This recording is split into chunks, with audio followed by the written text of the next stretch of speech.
Welcome to What the Wrestling? A show where I take a look at the various wrestling company shows over the last month and the moments that really made me scratch my head with confusion and impotent rage. I'm going to start with the promotion that did the least amount of crazy things this month. That being Impact. And I'm going to explain what's up with WrestleHouse. I complained about WrestleHouse in a previous episode. Basically a Big Brother style reality TV parody. Being tired of Taya Valkyrie's shenanigans, Rosemary, essentially the Impact Knockouts version of The Undertaker, used dark magical powers to transport Taya, herself, and everyone in the room into Tommy Dreamer's summer home, which became the setting of WrestleHouse. It seems like there was no real goal to WrestleHouse other than you are forced to live together, deal with it, there is an unclear cash prize, and every conflict is resolved in a wrestling match officiated by Tommy Dreamer, and one of the other housemates is forced into the role of guest referee. This has gone on a while and has only just recently ended with the wedding proposal of Rosemary and John E. Bravo. Not Johnny Bravo, John E. Bravo. Apparently, that's what Rosemary wanted the entire time. And so, the curse was lifted. And they were able to return to the Impact Zone and regular scheduled matches and stuff. NXT really didn't do anything this month that was that awful. But there was a bit of an unfortunate event that I'll mention even though it wasn't really their fault. In order to push one of their talents and bump Keith Lee up to Raw, they had Keith Lee, the NXT World Champion, lose to one Karrion Kross. During that match, unfortunately, Karrion Kross wound up becoming injured. He won the belt, but was forced to immediately abdicate it the very following NXT. And so the belt was vacated as he went off to injury. Keith Lee is fine, but is now in Raw. AEW went political last month with a debate and a campaign. Chris Jericho and Orange Cassidy, a man who does not talk, usually, had a debate in which Jericho talked a lot, and Orange mostly just shrugged. It was dumb. I didn't even find it entertaining, but some people might have. But the more political action came from MJF, running a campaign to become your AEW World Champion. He held a very interesting promo behind a podium with the State of AEW address. As entertaining and amazing as it was still kind of stupid. Especially as the campaign trail continued. He put up signs saying we deserve better, hashtag not my champion, stuff like that. This also recently came to a head this month instead of last month, but it's fine. I may talk about it in the next episode, but right now it's time to move on to the other thing involving Chris Jericho and Orange Cassidy that AEW did. Chris Jericho loves champagne. Orange Cassidy is involved with orange juice. So, what better way to put it together for a match than a Mimosa Mayhem match, where the winner fully immerses the other in a vat of mimosa, which is orange juice and champagne together, if I understand mixology right. It's a dumb and expensive sounding idea. Over in WWE, we had the premiere of Raw Underground, which is essentially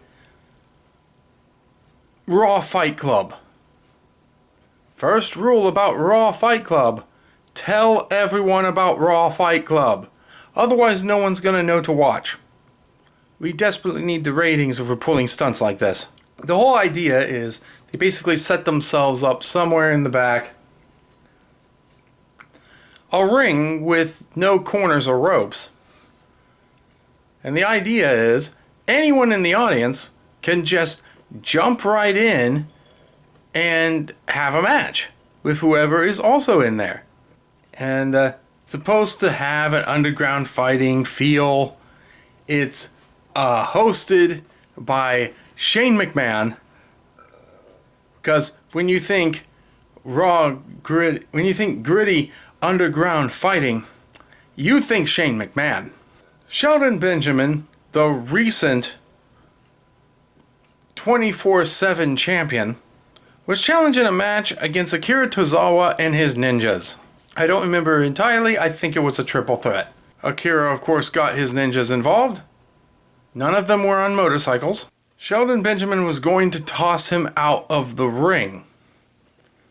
He tossed him out of the ring, but he didn't hit the floor. He was caught by his ninjas and propped back up onto the ring. At which point, he declared to a shocked-looking Shelton Benjamin, "Ninja power!"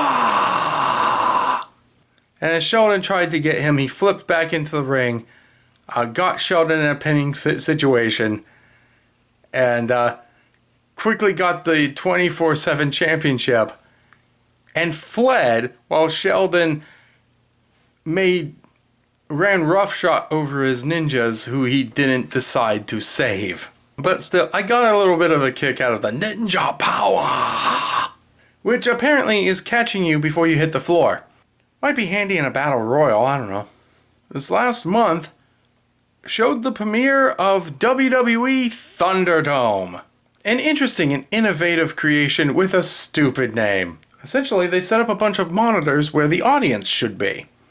And since we can't have an audience with the current viral situation, they link these monitors up to people's Zoom accounts so they can attend the event through their phone, and we get to see their faces at home reacting as they wish. But of course, if they go too far, WWE can just cut them. Guess how long it took for someone to get cut?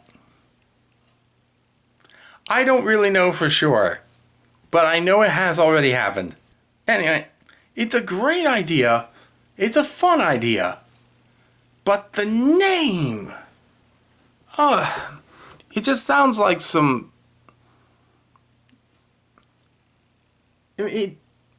It's too pretty a concept. There are a huge amount of lights and lasers and stuff like that. It's too pretty a concept to do a Mad Max reference. And it's all the innovation is wasted on me just because of the name. I don't know. I just can't get beyond Thunderdome. Last month also showed a wave of attacks from masked individuals calling themselves Retribution. This violent mob, I found this violent mob to be in bad taste, considering the current events going on right now. And beyond that, but beyond this whole thing that they've started to...